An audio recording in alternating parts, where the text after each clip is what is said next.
Editorial insights തുടങ്ങുന്നു. സ്വാഗതം. ഒരു രാത്രിയുടെ ഇരുളിൽ രണ്ട് രാജ്യങ്ങളിലെ 170 കോടിയോളം ജനങ്ങൾ ഉറങ്ങുന്ന വേളയിൽ ഒരു തെറ്റിന്റെ കണക്ക് തീർക്കാൻ ഇന്ത്യ തീരുമാനിച്ചു. ആ രാത്രി പക്ഷെ പകരം വീട്ടലുകളുടെ ചരിത്രത്തിൽ പുതിയ അധ്യായം നിശബ്ദം എഴുതി ചേർക്കുകയായിരുന്നു. ആധുനിക യുദ്ധതന്ത്രത്തിന്റെ, ടെക്നോളജി വാർഫെയറിന്റെ അസാധാരണമായ പുതിയ പാഠം.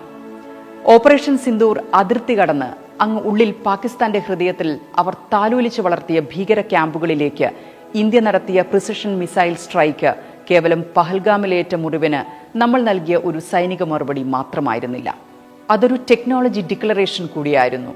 ഇന്ത്യ ഇന്ന് കേവലം യുദ്ധോപകരണങ്ങൾ വാങ്ങുന്ന ഒരു ബയർ മാത്രമല്ല, ആഭ്യന്തരമായി നല്ല എണ്ണം പറഞ്ഞ നെക്സ്റ്റ് ജനറേഷൻ യുദ്ധോപകരണങ്ങൾ നിർമ്മിക്കാനും അത് അസലായി പെടയ്ക്കാനും അറിയാവുന്ന ഉൽപാദക രാജ്യമായിരിക്കുന്നുവെന്ന അന്തസ്സാർന്ന പ്രഖ്യാപനം.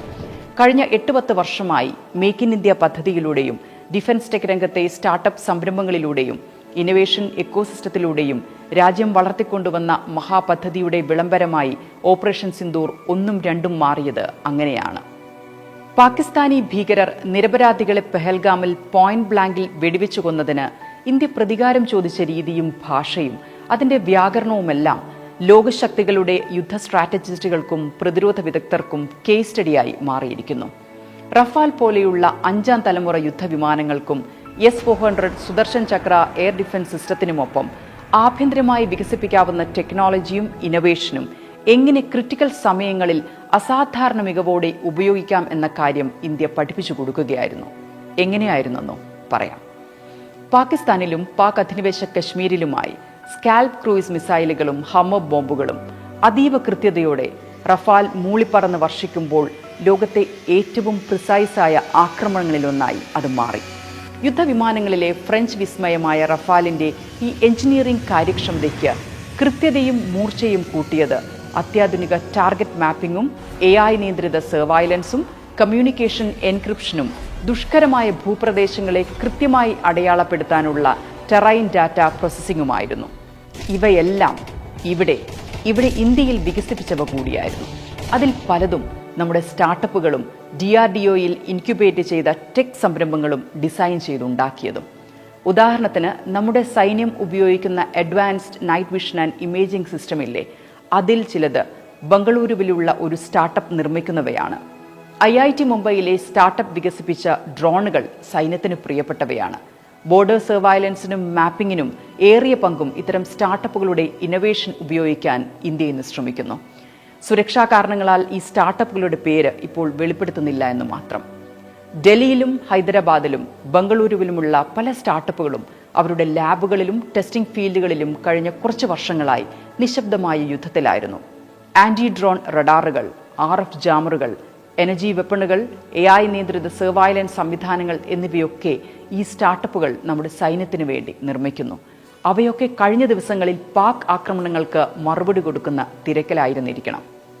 ചെന്നൈയിലെ ഒരു സ്റ്റാർട്ടപ്പ് ഉണ്ട്. ആ ഡിഫൻസ് ടെക് സ്റ്റാർട്ടപ്പ് ലോകത്തെ ഏറ്റവും മികച്ച ആന്റി ഡ്രോൺ സിസ്റ്റം വികസിപ്പിക്കുന്നതിൽ അസാധാരണ നേട്ടം കൈവരിച്ചവരാണ്. ശത്രു ഡ്രോണുകളെ കണ്ടെത്തി ട്രാക്ക് ചെയ്ത് അതിനെ പൊട്ടിക്കാൻ കഴിയുന്ന ഈ ഡ്രോണുകൾ അതിർത്തിയിലെ പുതിയ കാവൽ ഭടന്മാരാണ്.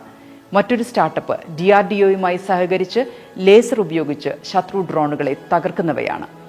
ഈ ഡ്രോൺ ടെക്നോളജിയെല്ലാം തദ്ദേശീയമായി വികസിപ്പിച്ചവയോ നമുക്ക് IP ഉള്ള ഇന്നൊവേഷനുകളോ ആണ്.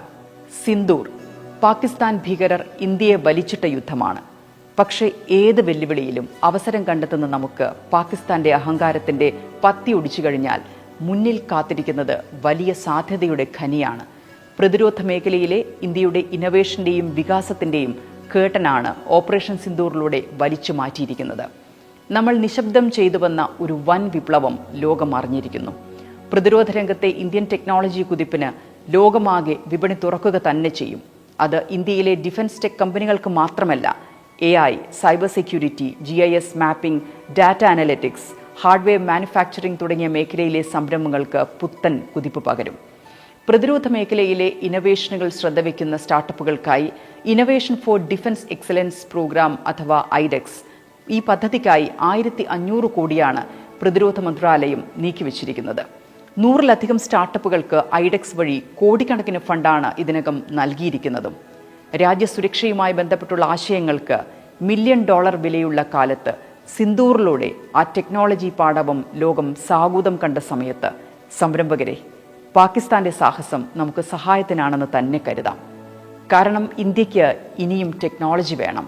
ചൊറിയാൻ വരുന്നവന്റെ 2 കരണവും പുകയ്ക്കാൻ പറ്റുന്ന നല്ല ബെസ്റ്റ് ടെക്നോളജി. പുതിയ കാലത്തെ യുദ്ധം സാങ്കേതിക വിദ്യയുടേതാണ്. അതുകൊണ്ടാണ് റഫാലിൽ മൂളിപ്പാഞ്ഞ് ഒരു കുഞ്ഞുപോലും അറിയാതെ ചുണ്ണാമ്പ് തൊട്ടുവെച്ച ഭീകര കേന്ദ്രങ്ങളെ ഇന്ത്യയുടെ മിടുക്കരായ സൈനികർ തവിടുപൊടിയാക്കിയത്. അത് ടെക്നോളജിയും ബുദ്ധിയും പിന്നെ ഇതെല്ലാം ഉപയോഗിക്കാനുള്ള വിവരവും ഉണ്ടായതുകൊണ്ടാണ്. ഈ പറഞ്ഞ ഒന്നും ഇല്ലാതിരുന്നതുകൊണ്ടാണ് റഫാലിനോട് കിടപിടിക്കുന്ന അമേരിക്കയുടെ F-16 വിമാനം പറത്തിയിട്ടും പാകിസ്ഥാൻ തലകുത്തി ഇന്ത്യൻ അതിർത്തിയിൽ വീണത്. ഇനി സൈബർ വാർഫെയറിന്റെ ഘട്ടമാണ്. ടെക്നോളജി യുദ്ധമുറയുടെ സമയമാണ്. ഇന്ത്യയുടെ കാലമാണ്. INS വിക്രാന്ത് എന്നും റഫേൽ എന്നും S-400 സുദർശൻ ചക്രയെന്നും കേൾക്കുമ്പോൾ ശത്രു കിടുങ്ങുന്നത് യുദ്ധത്തിലെ ടെക്നോളജിയിൽ നാം മുന്നിൽ നിൽക്കുന്നതുകൊണ്ടാണ്. അത് ബോധപൂർവം കഴിഞ്ഞ കുറച്ച് വർഷങ്ങളായി നമ്മുടെ രാജ്യം വളർത്തിയെടുത്ത സ്റ്റാർട്ടപ്പ് ഇന്നൊവേഷൻ കൾച്ചറിന്റെ ഭാഗമാണ്. അടുത്ത ഒരു യുദ്ധം നിയന്ത്രിക്കുന്നത് കൊച്ചിയിലിരിക്കുന്ന ഒരു കോഡറും, പൂനെയിലിരിക്കുന്ന ഒപ്റ്റിക്സ് റിസർച്ചറും, ഡൽഹിയിലിരിക്കുന്ന എഞ്ചിനീയറും, ചെന്നൈയിലുള്ള ഡ്രോൺ സ്പെഷ്യലിസ്റ്റുമായിരിക്കും. അവിടെ നിങ്ങളുടെ സ്റ്റാർട്ടപ്പിന്റെ റോൾ എന്തായിരിക്കും? ആ തമിഴ് സിനിമയിൽ ചോദിച്ചതുപോലെ ആരംഭിക്കലാമാ?